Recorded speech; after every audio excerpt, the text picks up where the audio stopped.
Bismillahirrahmanirrahim. Assalamualaikum warahmatullahi wabarakatuh. Assalamualaikum warahmatullahi wabarakatuh. Waalaikumsalam warahmatullahi wabarakatuh. Alhamdulillahirabbil alamin wa bihi nasta'in ala umuri dunya waddin wa ala alihi wa sahbihi ajma'in.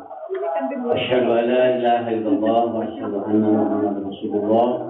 Innallaha wa malaikatahu yusholluna 'alan nabi ya ayyuhallazina amanu shollu 'alaihi wa sallimu taslima. Allahumma shalli ala sayyidina Muhammad wa ala ali sayyidina Muhammad. Rabbi ishrah li sadri wa yassir li amri wahlul 'uqdatam min lisani yafqahu qawli. Qala Allah ta'ala fil Qur'anil Karim, a'udzu billahi minasyaitonir rajim. Ya ayyuhan nasu inna ilmu ila posisi umatnya waduli fi ibadi waduli jannati al-ayat. Kaum muslimin iman rahimahullah, jamaah Masjidul Islam, marilah kita panjatkan puji dan syukur kehadirat Allah Subhanahu wa taala atas nikmat dan karunia yang telah Allah anugerahkan kepada kita sekalian. Alhamdulillah, nikmat iman dan Islam kita senantiasa giat kepadanya. Salawat dan salam semoga tercurah kepada pimpinan kita Nabi Muhammad Sallallahu Alaihi Wasallam dan juga kepada segenap keluarganya, sahabatnya, tabi'in, dan juga kepada segenap umatnya yang taat dan mengamalkan ajarannya sampai akhir zaman. Kaum muslimin wa iman rahimahullah, tidak terasa hari ini kita sudah memasuki ibadah saum hari yang kelima. Jadi hanya tinggal 5 hari lagi kita melaksanakan ibadah saum dalam bulan Ramadan. Dalam bulan ini, kenapa 5 hari lagi? Karena hari ini tanggal 23, sedangkan Februari tanggal 28. Jadi tinggal 5 hari lagi di bulan Februari. Karena di bulan Februari hanya 10 hari kita melaksanakan ibadah saum. Adapun yang 20 harinya adalah di bulan Maret gitu ya. Jadi di bulan Februari tinggal 5 hari lagi. Adapun sisanya ibadah saumnya adalah di bulan Maret.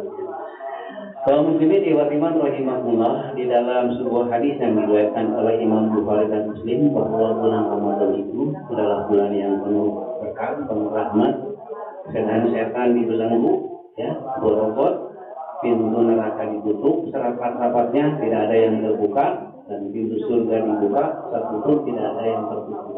Dan itu Allah menyeru kepada kita, wahai orang-orang yang mencari kebaikan, segeralah berlomba-lomba untuk berbuat kebaikan, dan wahai orang-orang yang senang berbuat keburukan, berhentilah berbuat keburukan, karena Allah Maha Maghfirah, Allah akan diturunkan. Begitulah pada setiap Ramadan Allah Subhanahu wa taala memberikan kesempatan kepada kita. Kalau muslimin iman rahimahullah, kenapa di bulan Ramadan? Bukankah setan itu diborokot gitu ya, diborokot? Tapi kenapa masih ada orang-orang yang tidak patuh, tidak melaksanakan kewajiban terhadap Allah Subhanahu wa taala? Nah, kenapa seperti itu? Bukankah setan itu diikat, diborokot, dibokok ya? Tapi kenapa justru masih banyak orang-orang yang tidak berpuasa? Malahan makan juga sampai umpet-umpet ya, ditutup, pakai hordeng dan sebagainya. Timbul pertanyaan, kenapa padahal setan tidak menggoda? Ya, setan padahal tidak menggoda karena diborokot kalian. Tapi kenapa masih banyak orang yang tidak taat pada Allah Subhanahu wa taala? Kenapa demikian? Kaum muslimin wa iman rahimahullah, jawabannya adalah karena banyak orang-orang yang tidak bisa mengendalikan hawa nafsunya. Walaupun tidak digoda oleh setan nafsunya tersebut, tetapi hawa nafsu itu senantiasa memiliki dorongan yang ke arah baik dan dorongan yang ke arah buruk. Ketika setan diborokot, jadi itu asli dorongan dari dirinya pribadi. Makanya kaum muslimin wa rahimahullah, orang yang senantiasa mendekatkan diri kepadanya, maka nafsunya itu dipenuhi dengan hidayah, ya. Jadi dorongan nafsunya itu adalah untuk mengarah kepada ketaatan. Kaum muslimin wa rahimahullah, makanya tidak aneh dan tidak nyata apabila di dalam bulan Ramadan masih banyak yang tidak taat kepada Allah Subhanahu wa taala karena tidak bisa mengendalikan hawa nafsunya. Karena hawa nafsu mendorong berbuat tidak taat, kufur dan sebagainya, dia tidak bisa mengendalikannya karena belum memperoleh hidayah dari Allah Subhanahu wa taala. Nah, bagi kita semua orang yang senantiasa taat kepadanya karena senantiasa mendekatkan diri kepadanya, makanya terus akan dipenuhi hidayah, malahan akan dianugerahi rahmat, dianugerahi maghfirah, malahan sampai nanti selesai kita ikuni anak dibebaskan dari api neraka dan dijadikan ahli surga. Makanya kaum muslimin wa rahimahullah, janganlah sekali-kali kita malas gitu ya, karena kalau sifat malas nanti akan berkembang, tambah malas dan sebagainya. Makanya hal-hal yang buruk kecil apapun jangan dilakukan, karena biasanya hal yang buruk itu semakin besar gitu ya.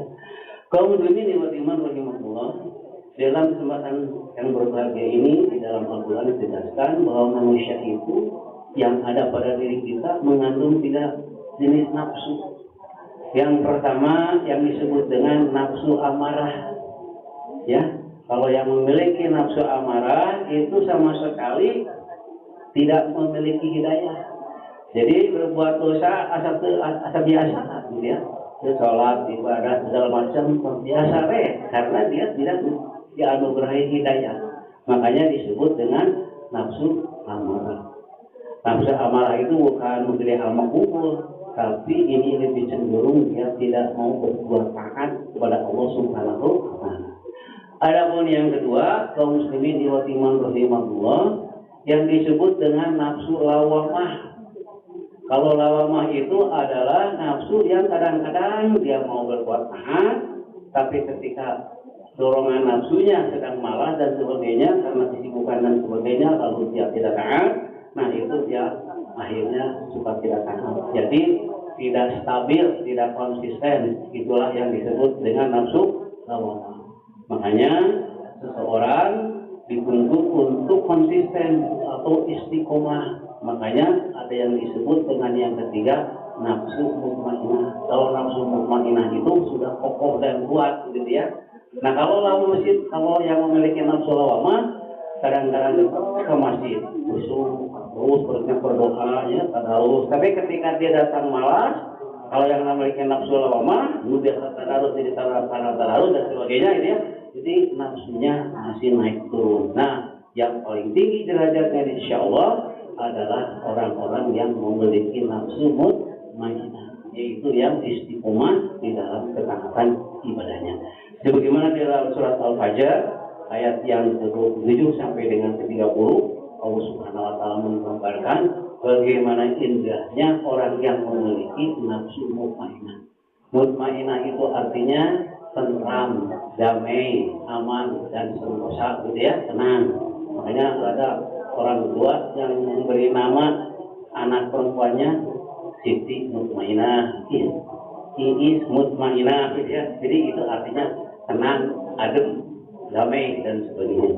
Allah Subhanahu wa taala berfirman dalam Al-Qur'an yang artinya demikian, wahai jiwa yang tenang dan tentram, kembalilah kepada Tuhanmu dengan ridho dan diridhoi. Lalu masuklah ke dalam golongan hamba-hambaku dan masuklah ke dalam surga-surgaku.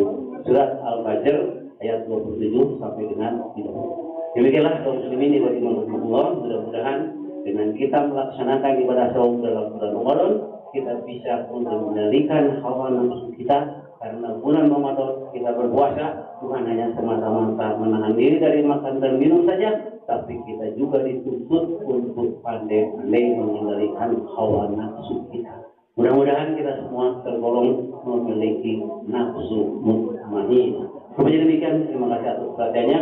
Mohon maaf apabila ada kekurangan dan kehilafannya. Wabillahi taufiq wal hidayah. Assalamualaikum warahmatullahi wabarakatuh. As-salatu tarawih